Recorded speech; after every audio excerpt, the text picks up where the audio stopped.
Welcome to my oral history project, The New Beginning of Carolina Dominguez, my mother. In this project, I share the story of my mother, an immigrant from Veracruz, Mexico, and the challenges she faced while beginning her new life in the United States. A hard worker and the mindset of a better life.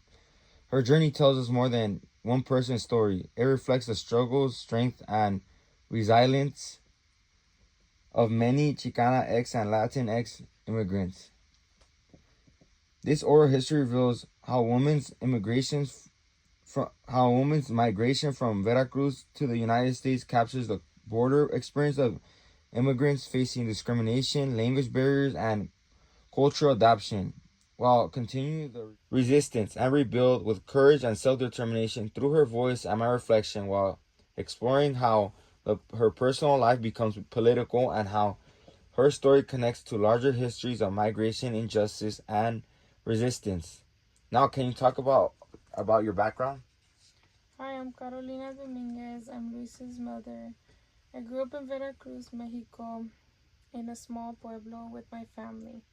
I have four sisters, and I grew up with my mother and father since I was born and was able to walk. I had to work in the fields to provide for my family every day. I never had the chance to go to school. Because of this, I had to work throughout the time. And eventually, I did go to school, but it was for adults. During the night, and for the same reason, I had to drop out because I had to keep working and I just didn't see a future there.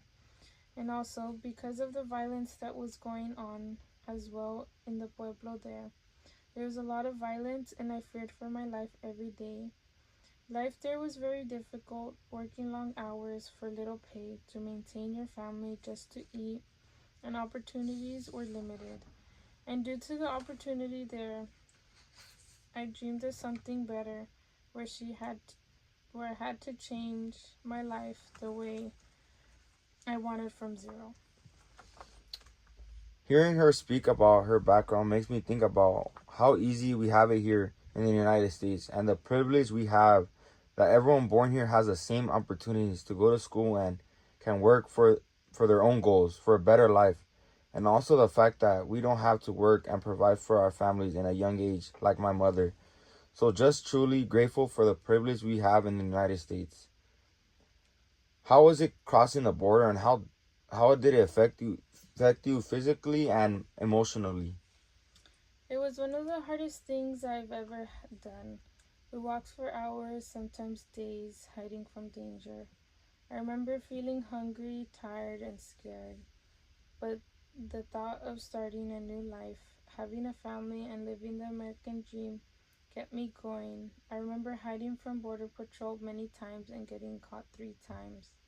Before I succeeded in coming here in the United States, one of the hardest challenges I faced was hunger, and also not being able to sleep at night because of the fear of getting caught once again.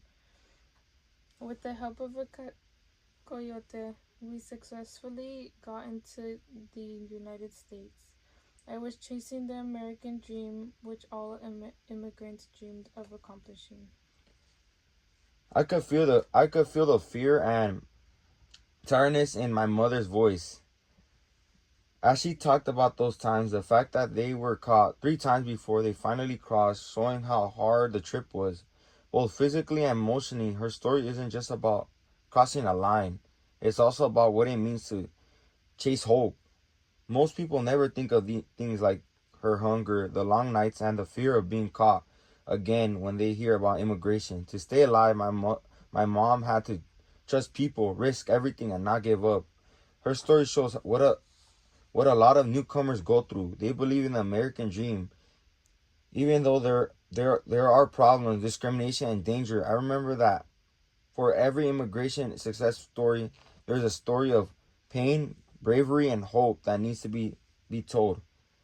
When you first arrived in the United States, what kind of work did you find? My first job was working at Winchell's. I didn't speak English, so I couldn't ask for better pay. I worked long hours, sometimes 12 hours a day for little money.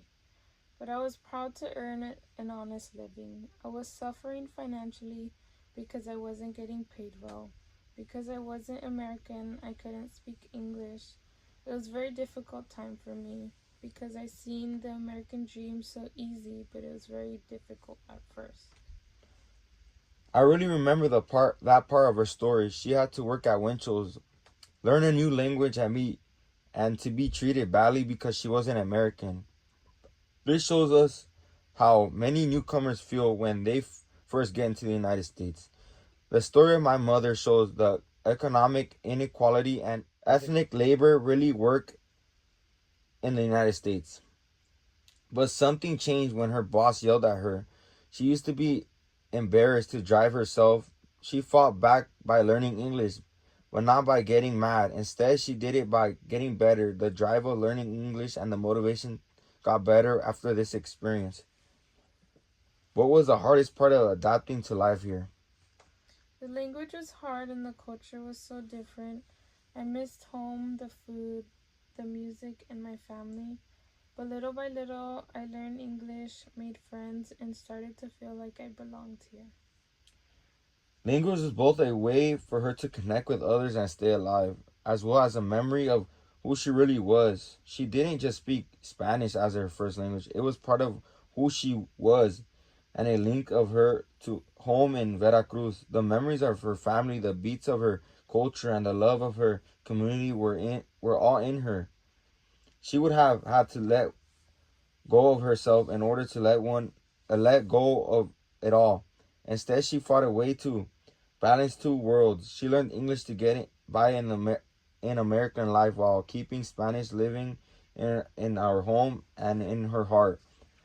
She used this balance as a quiet way to show that you can change without forgetting where you came from. Did you face discrimination here in the United States? Yes, people made fun of my accent or assumed I wasn't smart because of how I looked. Sometimes I felt invisible, but I learned to stay strong and not let it stop me. Her story reflects how many immigrants face racism and unfair economic conditions. She worked hard, but was often underpaid and undervalued. Yet her quiet persistence in a form of protest, a study shown from Pew Research Center that 38% of Latino adults have experienced discrimination ties back to my mother's experience. I also asked her how she feels about today's immigration climate. Currently, I think immigrants are once again facing the fear with Trump becoming the president. Many people were afraid again, afraid to go to work, afraid to speak Spanish, afraid of being deported. It brought back old fear from when I first came. Her reaction connects to Border Patrol issues of policy and power.